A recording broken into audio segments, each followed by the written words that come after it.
Sejam todos muito bem-vindos, queridos amigos, a mais uma oportunidade de uma reunião familiar, no Centro Espírita Nosso Lar, Casas André Luiz. Estamos aqui, desde o momento em que aqui adentramos, fomos recebidos pela espiritualidade amiga, que nos recebeu de braços abertos, mais uma vez, contentes, alegres, nos abraçando, nos carregando junto com eles. E assim, felizes que estamos aqui mais uma vez, por essa oportunidade dessa reunião familiar, Senhor. Agradecemos a Ti por esse momento tão especial, Pai, pelos caminhos que nós percorremos até aqui, pela oportunidade de poder ouvir novamente a Sua mensagem, os Seus dizeres, Pai. Agradecemos a Ti pela nossa família, agradecemos pelos nossos amigos e mais uma vez, Pai, sabemos que podemos contar contigo, que o Senhor está nos carregando em seus braços, ao lado do Mestre Jesus, que sempre nos amparou, que nos ama e que sempre nos carrega em seu colo. Obrigado, Pai, mais uma vez por essa oportunidade, por estarmos todos aqui para receber mais uma vez a sua mensagem. Que assim seja, graças a Deus. Nosso tema de hoje, vamos falar sobre a abordagem sobre a maternidade e sobre Maria de Nazaré. A nossa colega, a Ivone, que será a nossa palestrante hoje. Então, vamos iluminá-la para que ela seja feliz na sua explanação.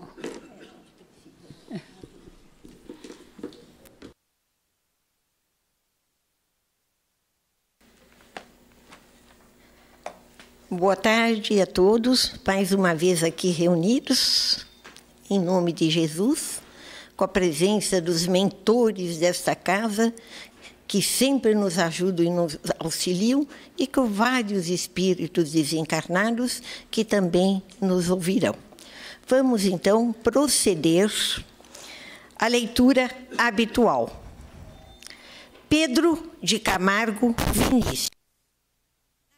7 de maio de 1878, na cidade de Piracicaba, estado de São Paulo, e desencarnado em 11 de outubro de 1966, na cidade de São Paulo.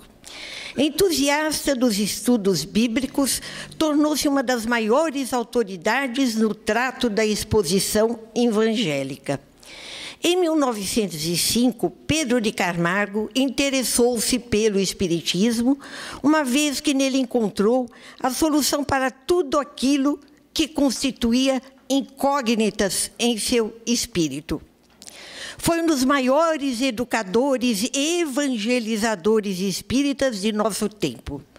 Na tribuna, na imprensa, no rádio e pelos seus livros, aliviava o conhecimento intelectual e a bondade que o fazia respeitado por todos.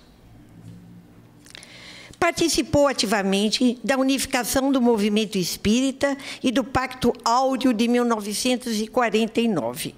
Dedicou-se ao estudo do Evangelho à luz do Espiritismo e seus livros demonstram tal carinho até pelos títulos: Em torno do Mestre, na seara do Mestre, nas pegadas do Mestre, na escola do Mestre.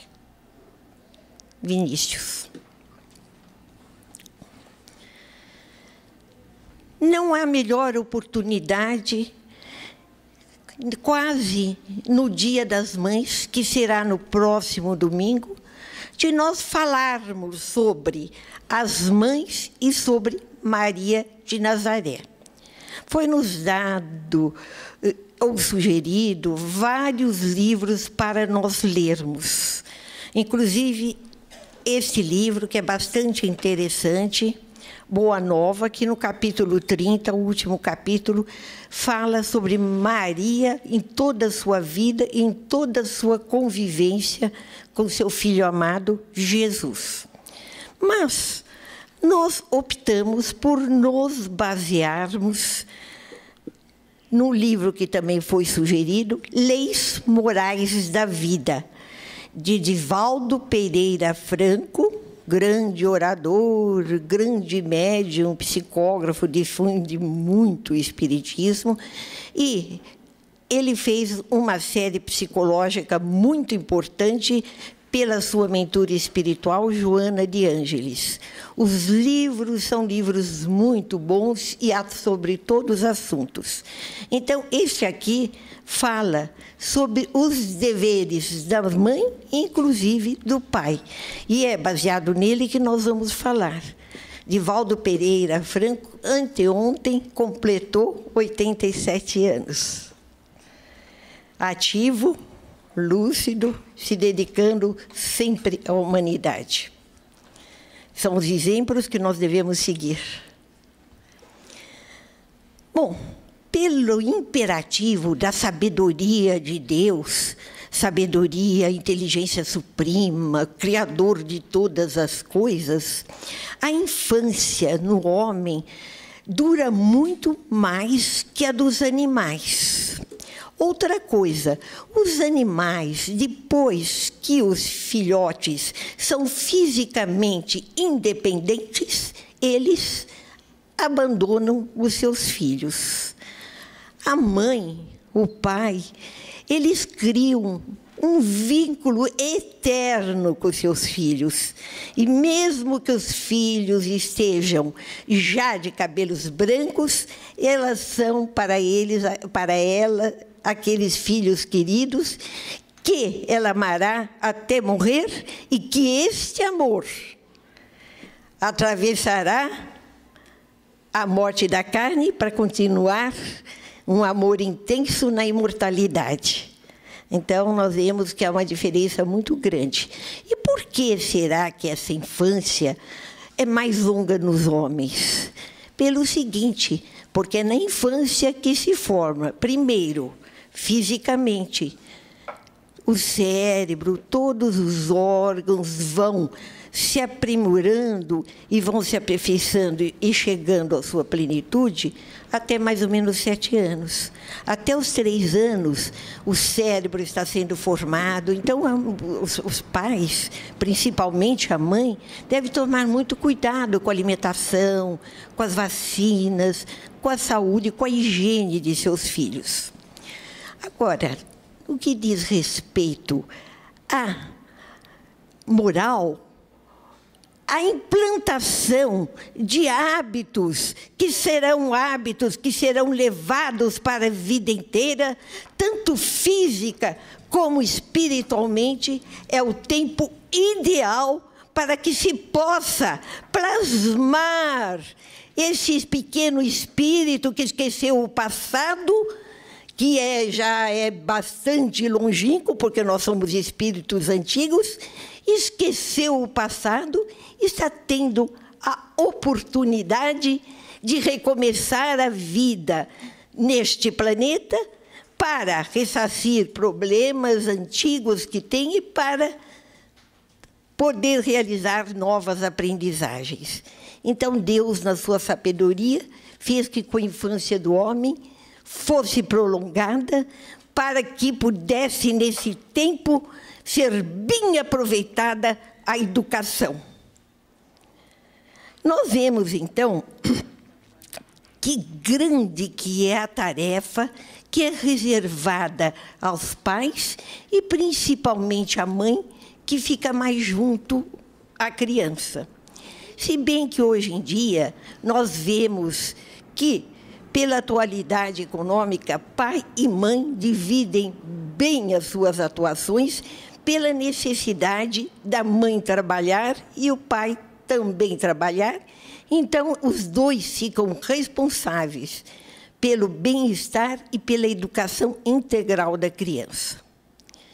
Nós vemos que, com a educação integral é a melhor maneira que nós teremos de preparar um futuro digno, um futuro repleto de pessoas com uma criação que vem desde o berço, bem criadas, e que formarão mais tarde o planeta de regeneração em que dominará o bem. Esses deveres dos pais e das mães não podem ser delegados a ninguém. Por quê? Porque já foi combinado, através de encontros entre eles, esta vinda de todos juntos.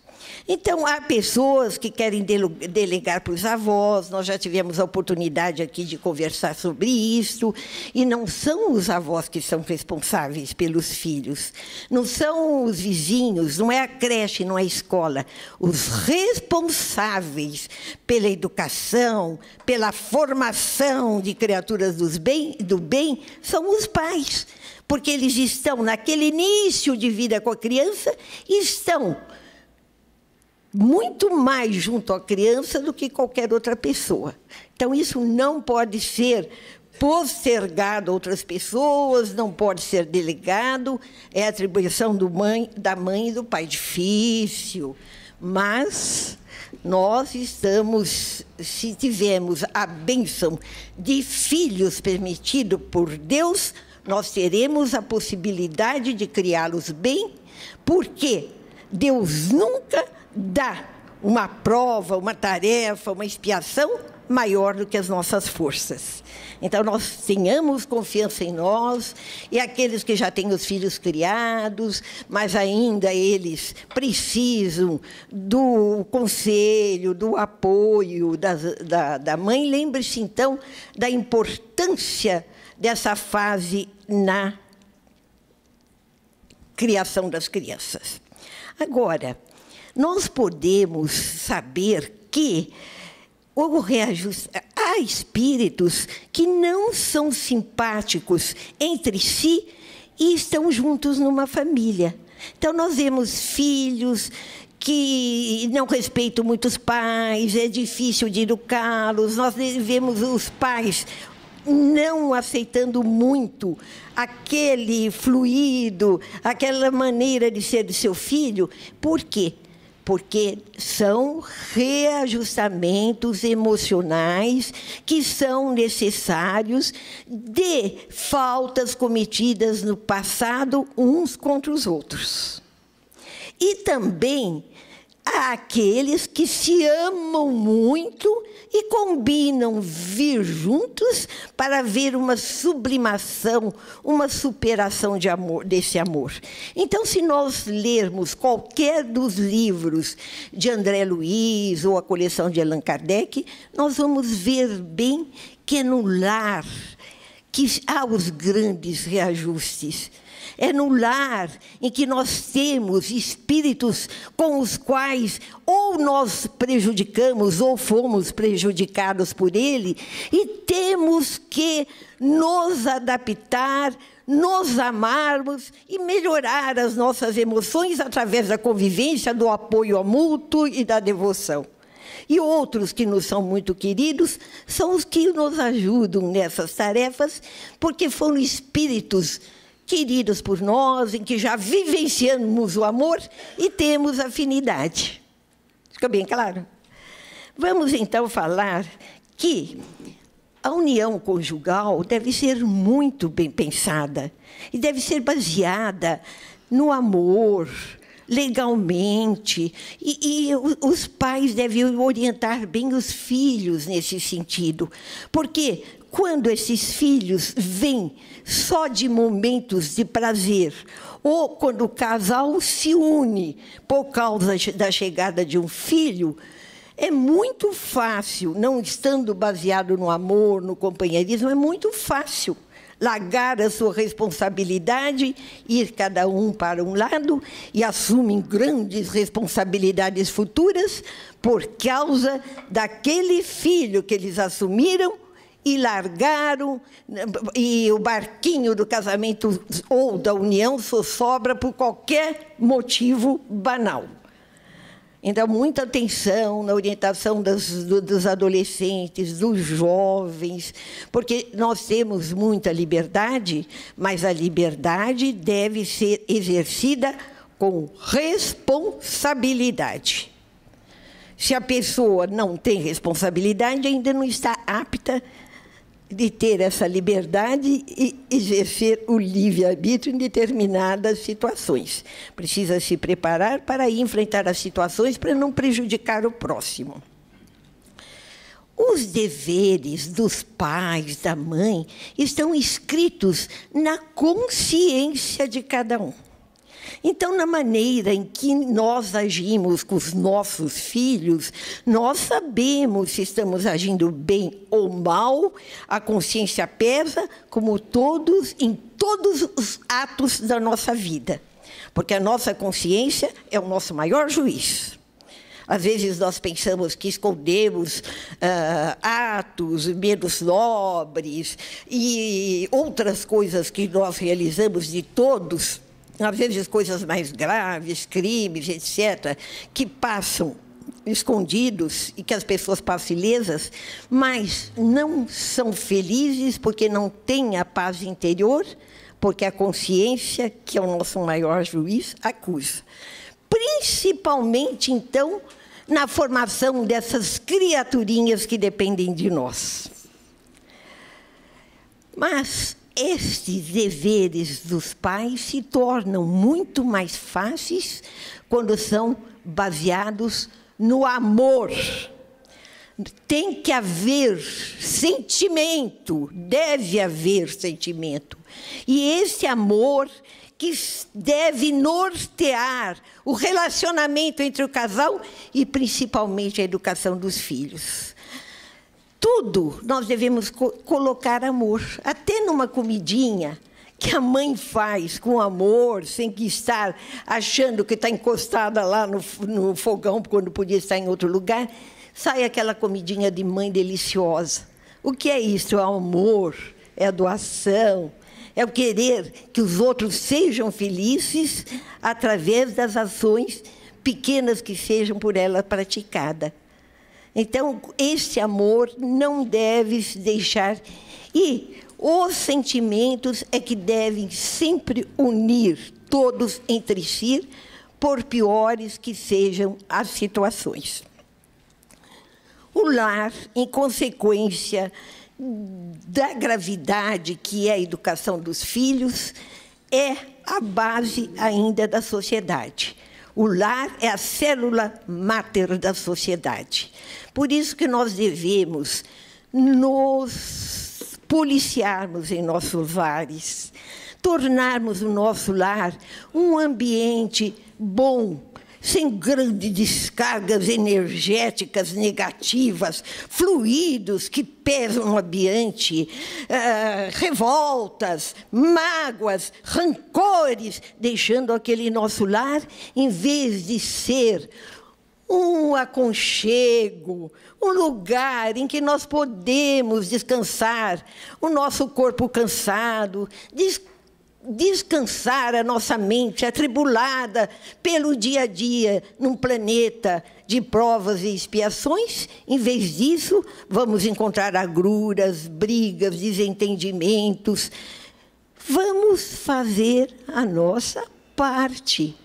É como nós sempre dizemos, o mar, o oceano é enorme, mas ele é formado todo de gotinhas. Sejamos nós uma das gotinhas cristalinas e puras que formam esse oceano. E não nos esqueçamos que naquela criança frágil, todo animalzinho, toda criança que é pequenininha, bonitinha, rechonchudinha, mas naquele corpinho frágil habita um espírito antigo e que passou já por várias experiências. Então, isso nós não devemos esquecer para focalizarmos bem a nossa vigilância, a nossa atenção para aquela criatura que está crescendo, para quando nós vermos qualquer desvio de comportamento, tentarmos, no momento necessário, modificar para bons hábitos. Isso se torna muito fácil com o amor. É o amor que une as criaturas, é o amor que Jesus nos dedicou e sua mãe, Maria, de quem nós vamos falar um pouquinho, dedicou a todos nós e a Jesus. Nós não devemos tratar os nossos filhos nem com excesso de severidade, com uma autoridade enérgica ou batendo. Nós estamos falando dos deveres dos pais, e isso é importantíssimo. Nunca bater, sempre usar do diálogo, da atenção, de uma vigilância, porque hoje em dia nós temos uma sociedade cheia de distrações. Nós vemos em todo lugar que a gente vai, num dentista, num médico, numa excursão, a mãe com um celular e o filho a mesma coisa do outro lado. Não se olham.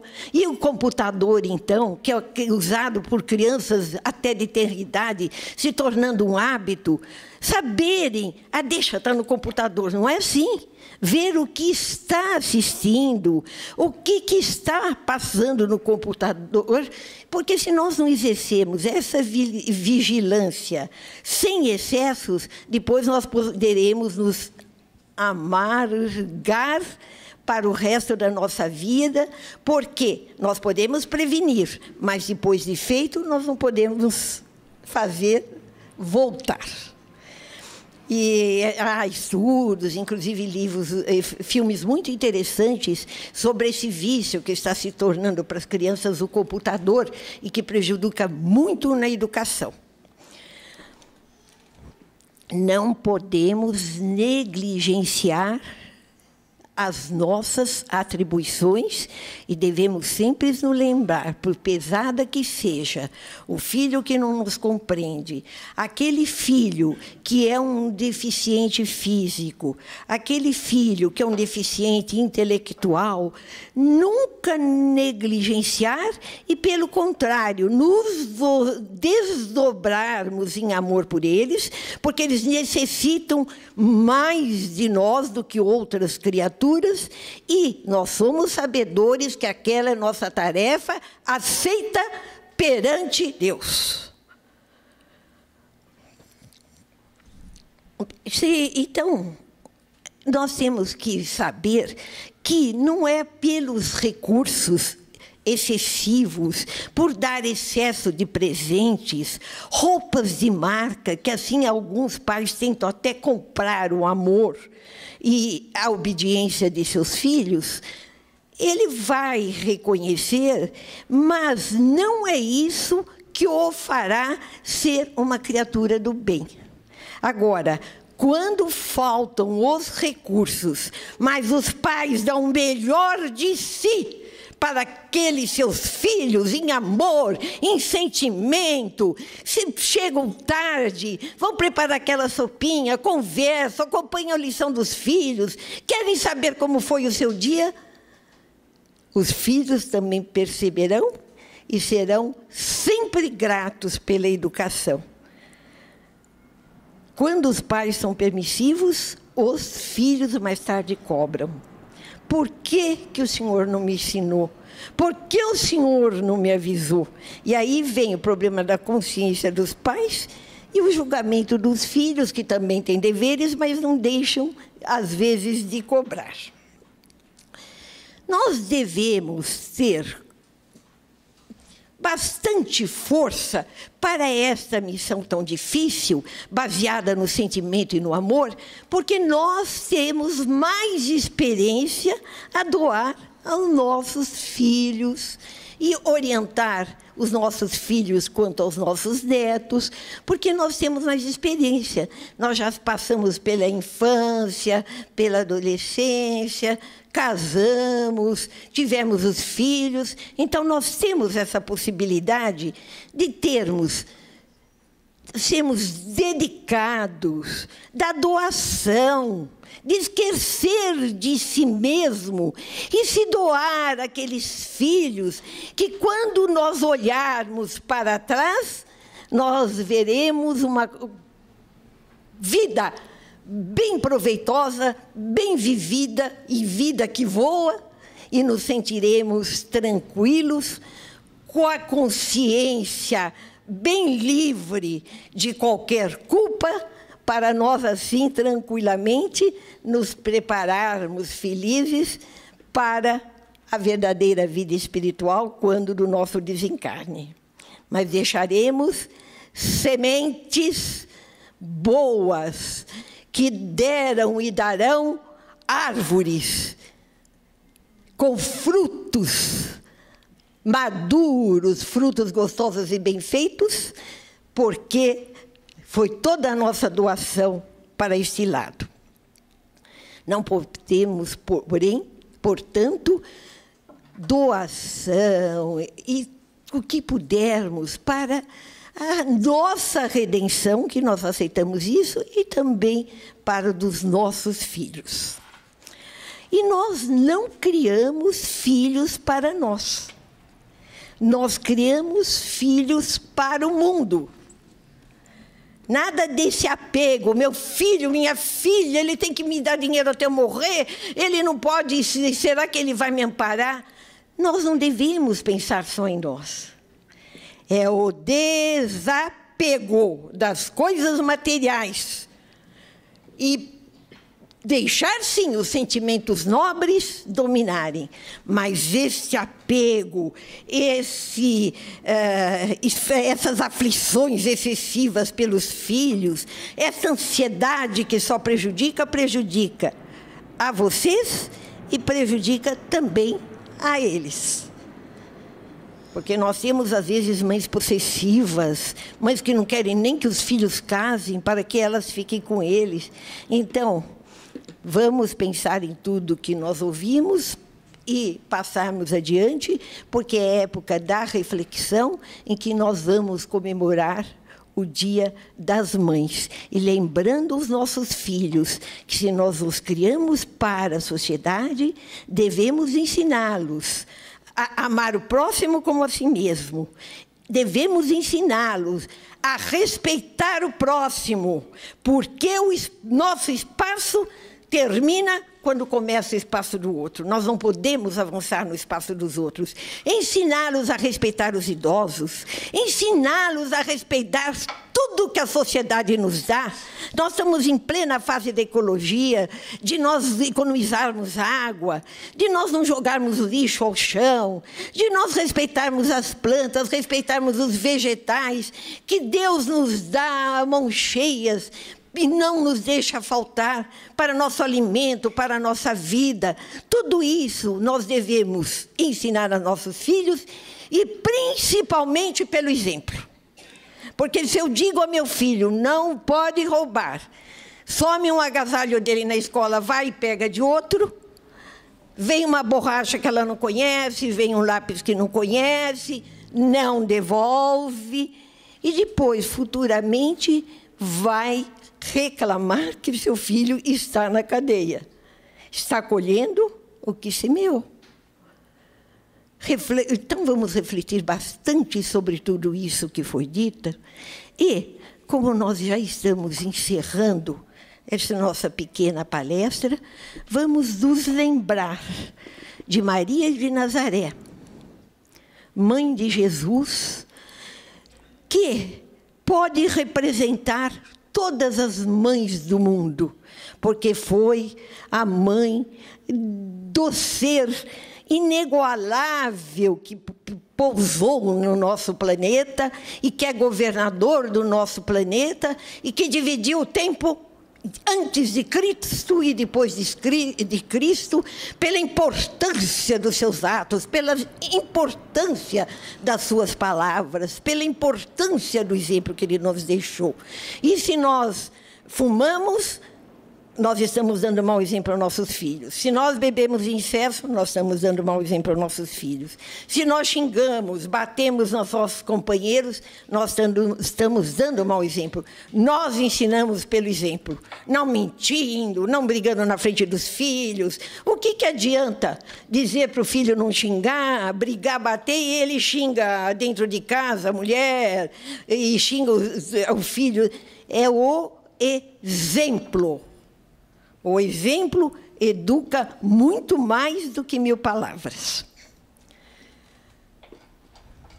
Lembremos, pois, que nós estamos preparados para esta tarefa e quando nós damos o melhor de nós em amor e sentimento, nós triunfamos. E não nos esqueçamos nunca de colocar Deus no coração dos nossos filhos, falar sempre em Deus, da sabedoria de Deus, das suas leis, da moral, da imutabilidade das suas leis, porque Deus será uma bússola, será um guia para que mesmo quando nós estivermos ausentes, estes filhos tenham esta bússola a os guiar e formarão no caráter, na individualidade dele, forças tão grandes para o bem mentais que nada poderá tirá-los do caminho do bem.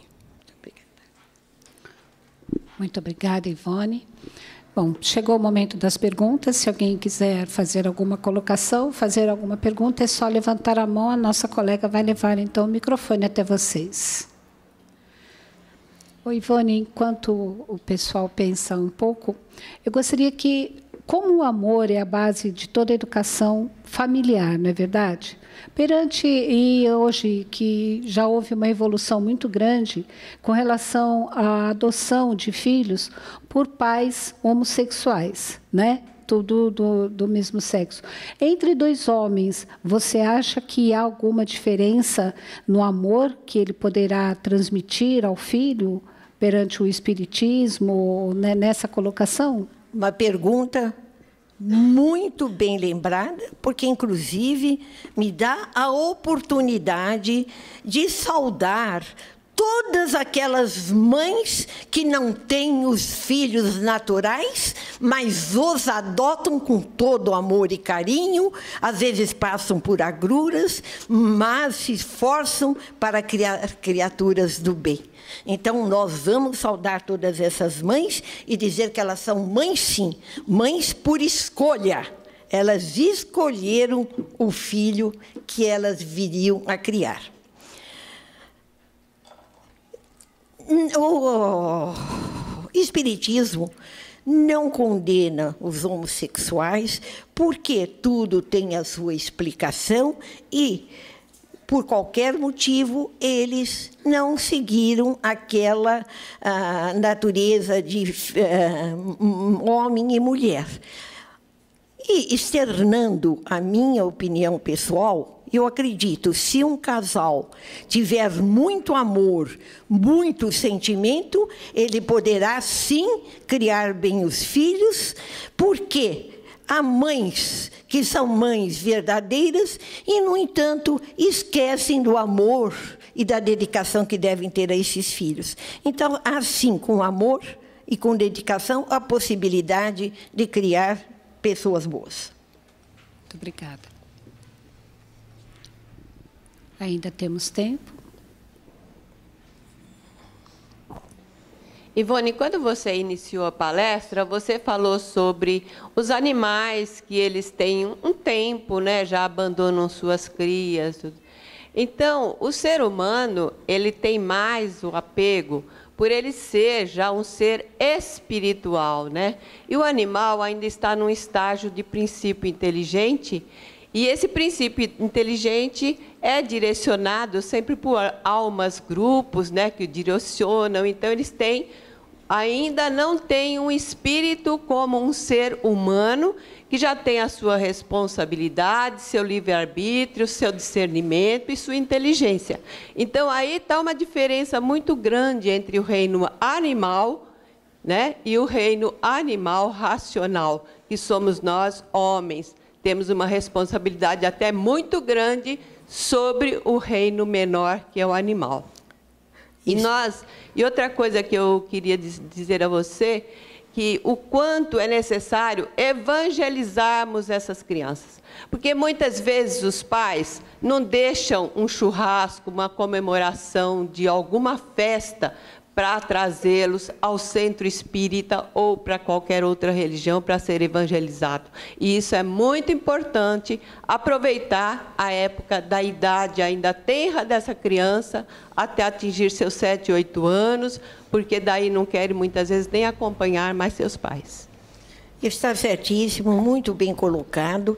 E quando eu fiz essa comparação que está no Evangelho segundo o Espiritismo sobre os animais e a infância do reino nominal, não há de jeito nenhum uma diminuição do reino dos animais, porque isso é da natureza, eles não estão judiando, é da natureza.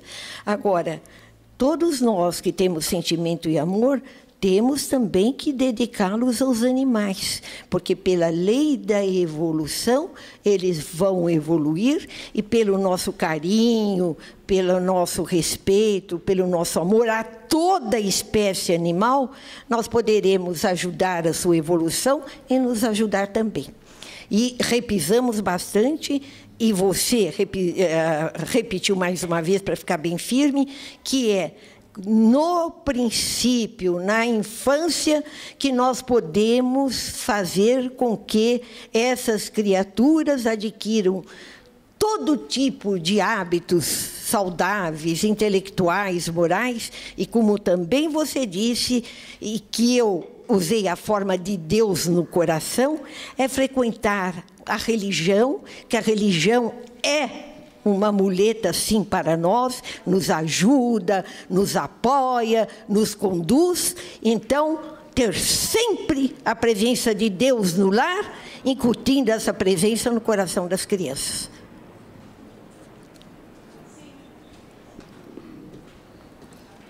Ainda temos tempo, Sr. Carlos.